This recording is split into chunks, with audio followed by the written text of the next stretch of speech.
ধীরস্থির কণ্ঠে কথা বলেন। দোকানে খুব বেশি মালপত্র নেই, কিন্তু মানুষের ভিড় থাকে।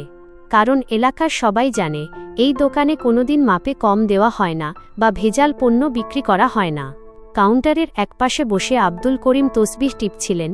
এমন সময় তাড়াহুড়ো করে দোকানে ঢুকল তার একমাত্র ছেলে তানভীর। তানভীরের হাতে নতুন ব্র্যান্ডের একটা স্মার্টফোন, চোখে মুখে একরাশ অস্থিরতা আর উচ্চাসা। আব্বা, আর কতকাল এই ছোট্ট দোকানে পচে মোরব বলো তো? তানভীর বিরক্তি সুরে বলল, চোখের সামনে দেখছো না সবাই কেমন বড়লোক হয়ে যাচ্ছে? ওই যে রফিক কাকার কথা ধরো না কেন, কয়েক মাস আগে কম দামের ভেজাল মশলা আর ওজনে কম দিয়ে লাখ লাখ টাকা কামিয়ে ফেলল। আর আমরা সেই আদিযুগ থেকে সততার বুলি আওড়ে ফকিরের মতো জীবন কাটাচ্ছি। আব্দুল করিম ছেলের দিকে স্নিগ্ধ চোখে তাকালেন। তসবিহটা পকেটে রেখে শান্ত গলায় বললেন, বাবা তানভীর, হারাম উপার্জনে সাময়িক জৌলুস আসে ঠিকই, কিন্তু তাতে আল্লাহর বরকত থাকে না। আল্লাহ তাআলা পবিত্র কোরআনে বলেছেন, যে ব্যক্তি তাকওয়া অবলম্বন করে আল্লাহ তার জন্য মুক্তির পথ তৈরি করে দেন এবং তাকে এমন উৎস থেকে রিজিক দান করেন যা সে কল্পনাই করতে পারে না।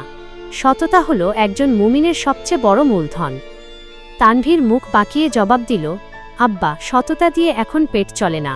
মানুষ এখন পকেট দেখে, চরিত্র দেখে না। আমি ঠিক করেছি, রফিক কাকার সাথেই ব্যবসা করব। শর্টকাটে অনেক টাকা ইনকাম করতে হবে।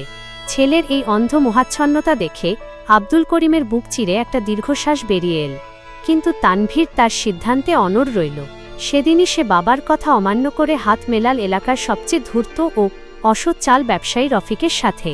পরের দিন থেকেই রফিকের গুদামে শুরু হলো তানভীরের নতুন কর্মজীবন। রফিক তাকে কায়দা শিখিয়ে দিল কিভাবে চালের বস্তায় কম ওজনা মাল ভরে উপরে ভালো চালের প্রলেপ দিয়ে সাধারণ মানুষের সাথে প্রতারণা করতে হয়। তানভীর প্রথম একটু দ্বিধায় ভুগলেও চোখের সামনে টাকার লোভ তাকে অন্ধ করে দিল। কয়েকদিন পর রাতে ঘরে ফিরে তানভীর তার পড়ার টেবিলে অনেকগুলো টাকা ঢেলে দিল। গাবের মতো ফুলে ওঠা টাকার বান্ডিল দেখিয়ে সে গর্ব করে বলল, আব্বা দেখো, এক রাতেই কত লাভ হয়েছে। রফিক কাকা ঠিকই বলে, চালাকি না করলে এই দুনিয়ায় টিকে থাকা যায় না।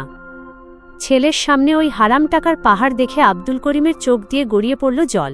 তিনি থরথর কাঁপছে কণ্ঠে বললেন, ইন্না লিল্লাহি ওয়া ইন্না ইলাইহি রাজিউন। তুই আমার হালাল রোজগারে বড় হওয়া সন্তান আজ নিজের হাতে হারামখোর হয়ে গেলি। যে শরীর হারাম আহারে লালিত পালিত হয়েছে, জান্নাত তার জন্য হারাম হয়ে যায়। আব্বা, দয়া করে আবার সেই ওয়াজ শুরু করো না। টাকাটাই আসল।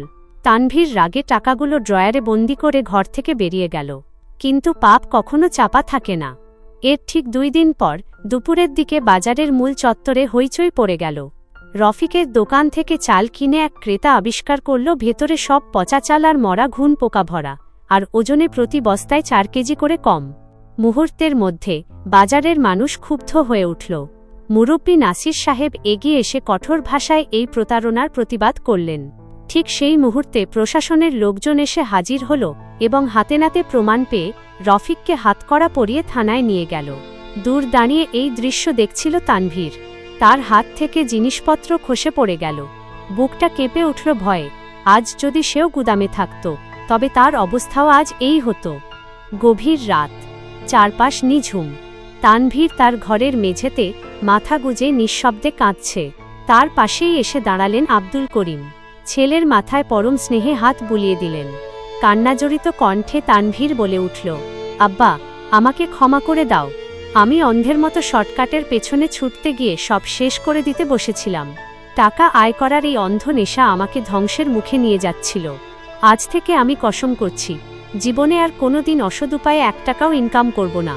ছেলের অনুশোচনা দেখে আব্দুল করিম আসমানের দিকে হাত তুলে আল্লাহর শুকরিয়া আদায় করলেন। এর ঠিক 1 মাস পরের কথা।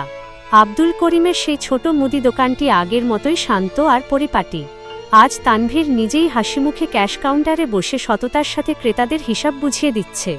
দূর থেকে ছেলেকে দেখে আব্দুল করিমের মুখে তৃপ্তির এক চিলতে হাসি ফুটে উঠল।